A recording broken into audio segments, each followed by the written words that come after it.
Good morning again. Welcome to Oregon Cash Flow Pro. My name is James Barber and I'm here to help you maximize your cash flow. This morning, we're back on the trail. I like to do this on the weekend. And we're here with the wife. She was here yesterday too. But she gets way ahead of us because the dog holds me up. Just a video. Come on. So Roku holds us up a bit, but he needs the exercise. Really, we all need the exercise. So anyways, thought I'd talk to you a little bit about this upcoming week. Tesla has their third quarter earnings report. So what can we expect from this third quarter earnings report? And what's it gonna mean to Tesla stock in the short term and in the long term? Let's get into it. Oregon Cash Flow Pro offers free money management advice to help you take control of your finances. And now here's your host, personal finance enthusiast and licensed insurance broker, James Barber. All right, let's get into it. On Friday, Tesla stock took an unexpected dive. I think everybody was getting used to it climbing all the way up until this third quarter earnings report. We hit 465 the other day. ARK Invest decided to reposition some of their shares into some other companies that took a major dip the day before. It seems like that led to a little bit of a sell-off. And that sell-off carried through till Friday. Well, Friday, we encountered a few more challenges that was working against us. One was Robinhood adjusted their margins for Tesla, increasing them, and they basically gave no notice to the Robinhood account holders. So as a Robinhood account holder, I had 24 hours. I had less than 24 hours to make sure that I wasn't using too much margin on my Tesla shares.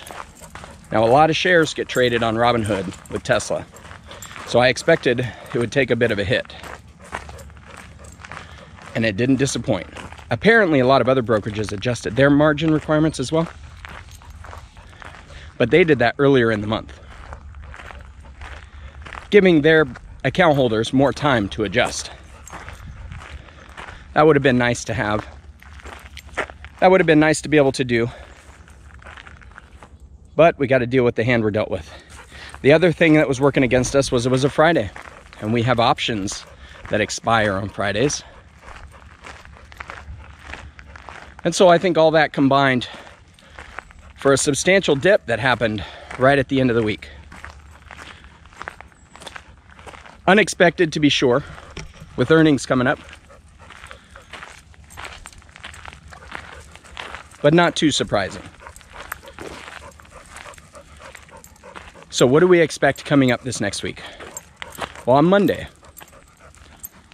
I think that we're going to have a jump. It may be a gap up,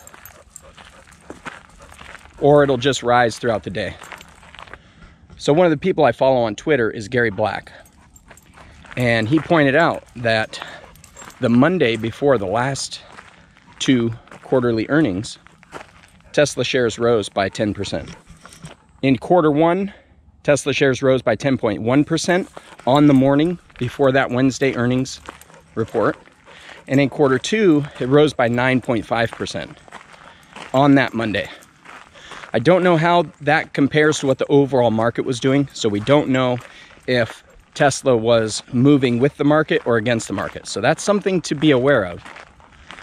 Take note that there's a stimulus deal possibly to be agreed on within the next 48 hours. Rumors like this often lead to a rally in the market. In addition, Cathie Wood noted that the Philly Fed Index, the first October gauge of U.S. manufacturing economic activity, showed that new orders were the strongest since 1973. They haven't been this strong in 47 years. So this also could spell good news coming into next week. But knowing that we're going into what is looking like a very positive earnings report, I'm feeling a little bullish and expecting that we're going to see it climb again. A few other things that we have going for us when it comes to the earnings report. We may hear some more about full self-driving. Tesla's got their full self-driving upgrade that's currently in progress and being tested by drivers right now. That's going to be expanded after the earnings report. And Elon revealed on Twitter that he expects it to be released to everybody in mid-December. So, not only do we expect to see an improved third quarter earnings report, but I also expect to see the shares be affected drastically by this full self-driving improvements that's coming out. Now, that can also affect fourth quarter earnings report. Tesla's been selling full self-driving for a number of years now. They've only been claiming parts of those sales as income as they've made advances in full self-driving. So this major step up should allow them to claim a lot more of the earnings from prior sales. Now it's happening after the end of quarter 3, but it's going to happen before the end of quarter 4. So for anyone that's in this for the long haul, you're in good shape.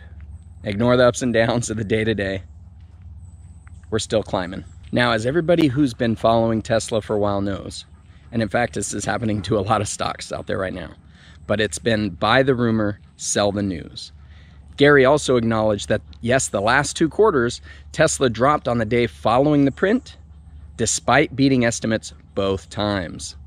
First quarter, it dropped 2.3%, and the second quarter, it dropped 5%. It's entirely possible that we're going to have a similar reaction this time.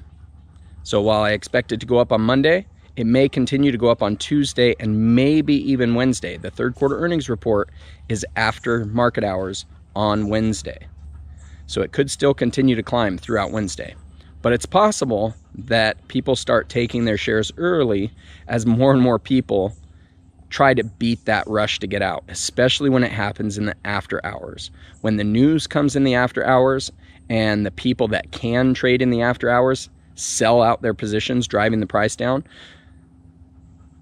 the folks that have to wait for market to open the next day miss out on a bunch of that. And we end up in a down position by the time that happens. So I do expect something similar to that to happen. Now, because of those full self-driving improvements that we're expecting really soon, I don't think it's going to be a very long-lived drop. But I do plan to play with my shares accordingly, and I wanted to share with you so that you can be prepared. If you want to find out more about how I maximize my cash flow, check out these videos right over here, and we'll see you next time. Now go maximize your cash flow.